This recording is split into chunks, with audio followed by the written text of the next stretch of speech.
That's a bummer. But we're live. We're live. A little bit of a delay. I'm waiting for it to pop up on my feed. It's a good song. Great. And here we go. We are live. We are live. How come I say live and you don't? I mean, oh, this is so fun. They're watching this. Okay. Hey, everybody. We are live.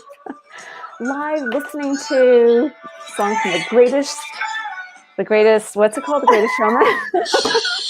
The Greatest Showman, This Is Me. Or This Is Us. Well, it's actually This Is Me, but we can rename it to This Is Us. This is us. Sharon and Robin here with you this week, live, lunch and life. Yes. So, well, I can't believe it's December already. I'm going to end this now. I think it's a good idea. The world won't stop us, basically. That's it. No, exactly. And doesn't matter what is going on in the world. We are unstoppable. And so is everyone else. Exactly. Whew.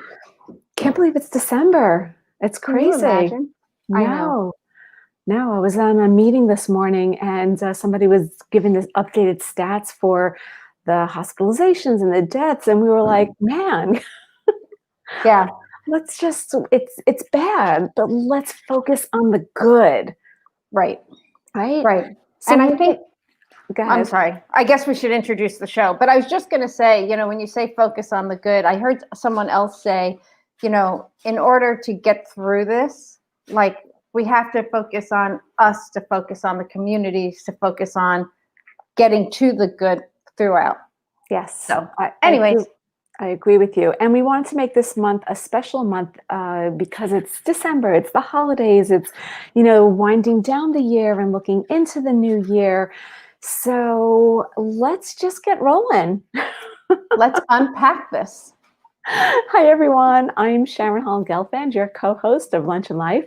I'm a functional holistic nutritionist, speaker, and author of the newly released The Gut Method, Secrets Beyond Your Plate for a Healthier, More Energetic Life. And I'm here today with my co-host, Robin.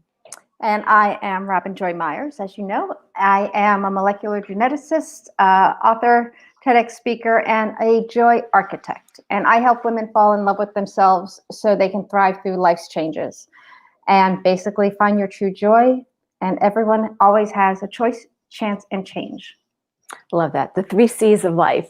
So we were talking as we were thinking about this month, as we were just sharing how we're going to unpack, which we do every month, about New Year's, the end of the year. What do we have to look forward to? And why wait until next year? Let's look at this as a great opportunity since we're still home and the weather's getting colder, especially in the Northeast, of grounding ourselves so we can really end the year strong and start the year strong despite what's going on in the world. And I just want to start with saying I am so filled with gratitude. Thanksgiving was last week, of how really lucky we are for our health, for the roofs over our heads, for the food, our ability to be here, with everybody. And we sometimes take these things for granted because they're like the simple pleasures of life, but this is what we have and what we need to give us the energy to move forward for the rest of the year.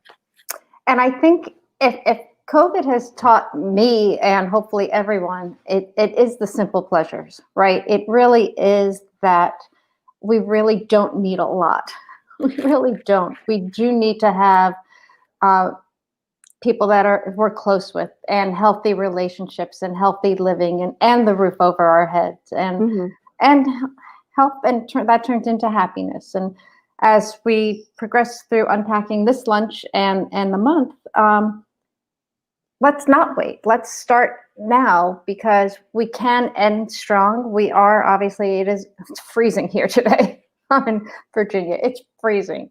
But let's start now, and let's use this time to plan, because December's not over. Like, let's not discount that the month, it's ended. It hasn't ended. So there's still work to be done in your business. There's still work to be done on you. Let's finish it strong and get the ball rolling for 2021. We talked about the word resolutions and how really, we don't believe in that, because why wait? There's no reason to wait. I love what you just said, though, about how, people are like getting rid of the month and throwing it out before it's even started, because we tend to do that. It's like, oh, we just write December off. And I really love that you said that, because I think that's really important. So we're going to unpack this month with starting with like the decluttering this week and what that means emotionally and physically. We're going to give you action steps. And then week 2, next week, it's going to be a great time for Robin to talk about being alone but not lonely, which is the title of her book. And it's just so important and appropriate. The following week, we're going to go through the mind and body, physically and everything, so that we'll get to the gut. And we're going to wrap it up. We're going to take off Christmas Eve Day. As with everybody, we'll be enjoying whatever that day brings for us. And we're going to wrap up on New Year's Eve with action steps and intentions moving forward. Absolutely. So Robin, I love doing this. I love saying this. Like, I'm going to pass the baton to you. Thanks. Right, we're whipping it through the air. There we go again, and I'm going to grab it. I actually I'm sorry, I'm totally digressing here, but I actually have a baton that I took baton classes when I was younger. I did too when I was younger. Oh I used to stand on the driveway and try and do the figure 8. I did the figure 8. I was able to twirl it, toss it up in the air and catch it. I never was able to get behind my back, but anyway, total digression, but you got to have fun. All right, to continue. Yeah, we'll talk about that another time. So we decided that this would be a great start for the month about decluttering, right? Because it is an opportunity to, as we're thinking about what we want to bring in, even for the holiday time, and we might kind of overlap a little bit through the month, but we always do overlap. We always overlap, that's for sure. But as we think about bringing things in for the holiday, let's also think about what we can declutter. And we were talking about, mind and body and stuff like that. When we get too wrapped up, I'll talk mind for a second. When we get too wrapped up in our thoughts, we stop the momentum, right? We get kind of stuck in our own way. We get just kind of, some people say it's fear, we just get stuck. And so we have to really pause, and we have to be able to say, like, what is it? What are those thoughts that are holding us back? And just kind of say, is it something I can control, or is it something that I can't control? And if you can't control it, you have to release it and let it go. And then you can make room for other things. So for instance, if you're working on your business, like we're working on our business, what are those things that we have either put off that we thought we would do this year that we haven't done yet? Maybe it's not meant to be, it's not meant to happen because there's something else we're working on. So it might be something that, it's just not going to happen, and put it aside so we can bring in that exciting piece that we've been planning and we're passionate about, and we want to make room for.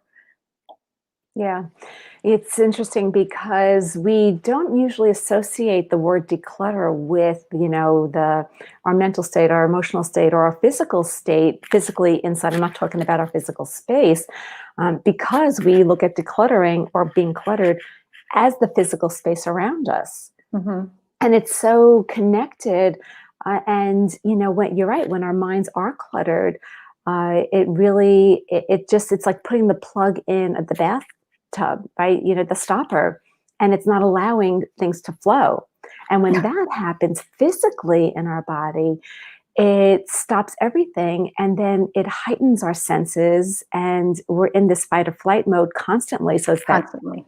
Right, that hum of noise. Mm-hmm. And then that sets off its own cascade of physical reactions in our body that then can create the stress and anxiety. So then when we have that, there's more clutter inside of us.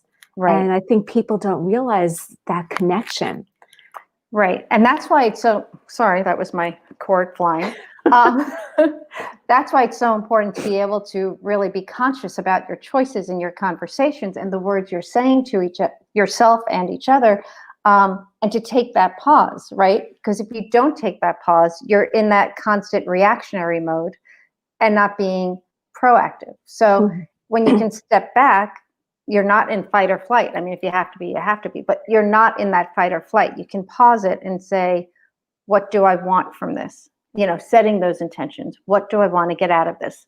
Which also starts your day with those questions of how do I want to feel and what do I need from today?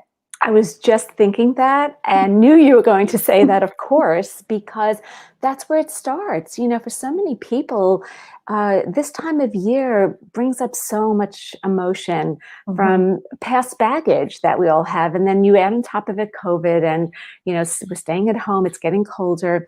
So when we wake up in the morning, if we're already the type of person who's an anxious person or stressed out person, and we're waking up feeling that anxiety, that's the clutter starts the day within you. So I love that you're pointing that out, because if we could just take those few moments to just breathe and create that space, declutter the energy, right? Because we're all energy. I love that. Right. And I actually, Joe Dispenza, I think, is the first person I ever heard talk about the energy within us and how it's like a battery and it can light up so many light bulbs, and that's us. We're energy. We are energy. So if we're stuck in it, like if it's all clogged up and the wires are all wrapped up, it's going to make that kink. It's going to stop that flow. So taking that breath, setting your intention, asking is such a great way to shift it all and to move it outside of us. Right. And it's really a pattern that has to get created, right? And we're so used to being in that fight or flight. We're so used to, just as a society, we're used to being on the run. And this is something I think COVID has also taught us. We're not running anywhere. Yeah. Pretty much we're not, fortunately, we're not running. We are all home together. So that's true.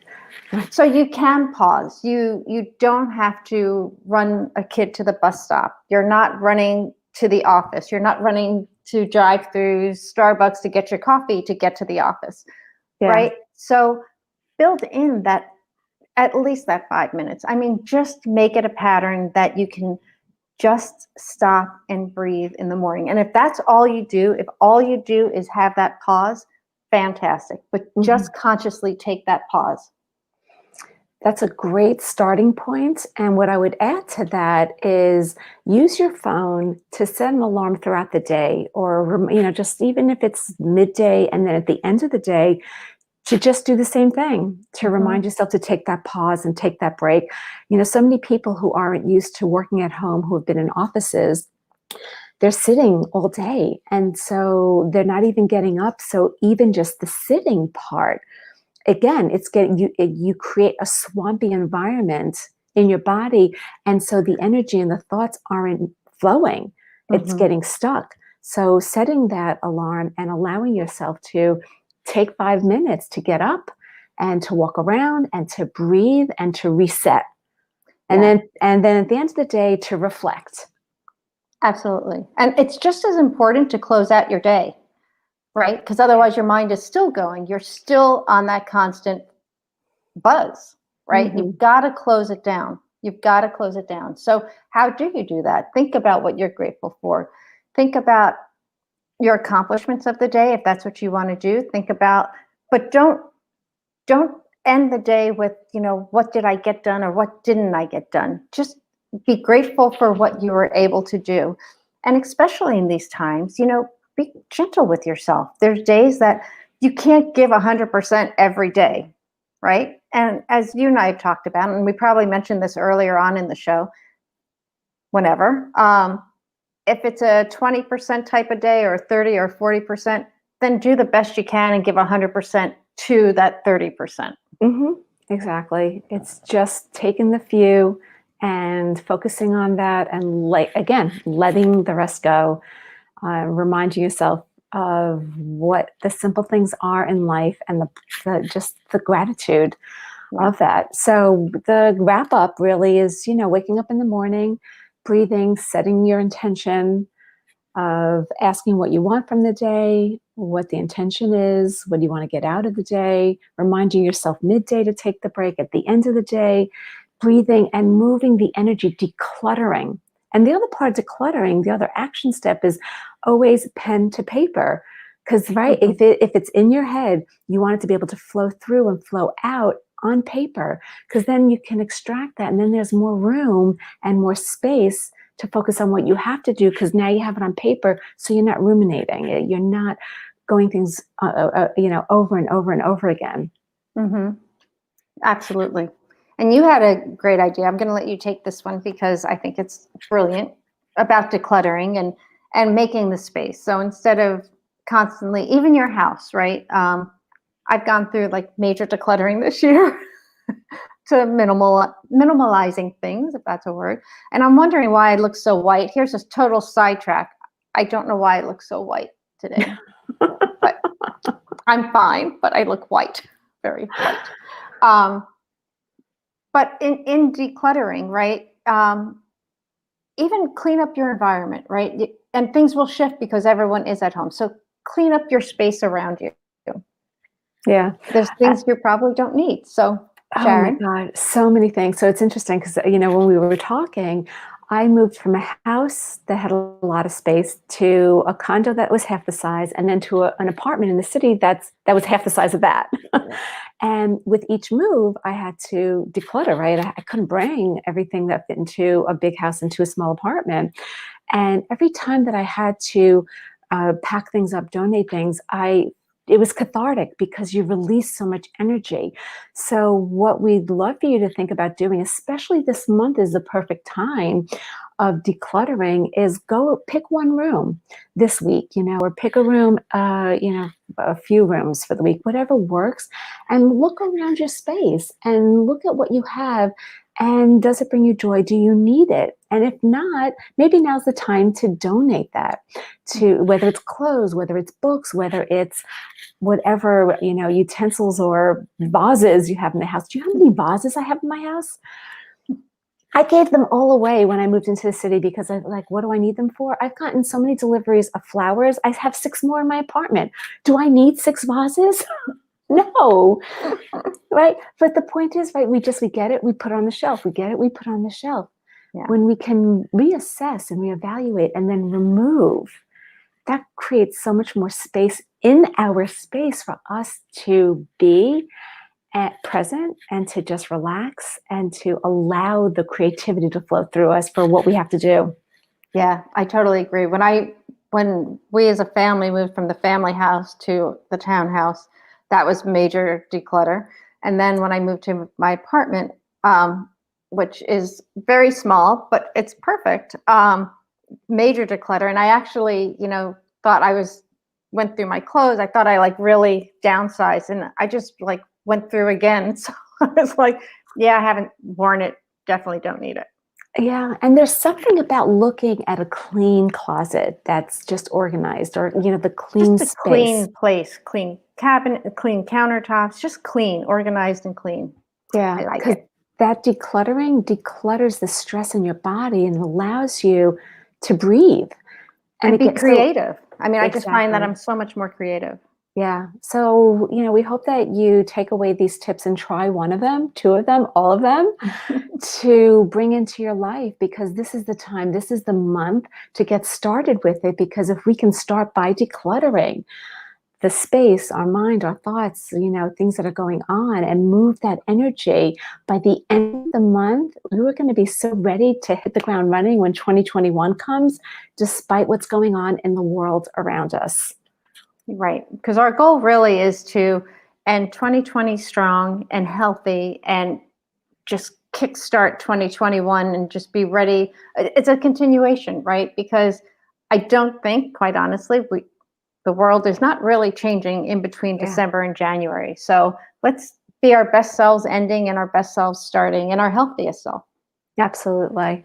As always, I love unpacking lunch with you, Robin. So glad that we're Likewise. doing this live. This is a lot of fun for the month. And next week, we'll be back with talking about alone but not lonely. And I can't wait. So have a great week, everybody. Take care.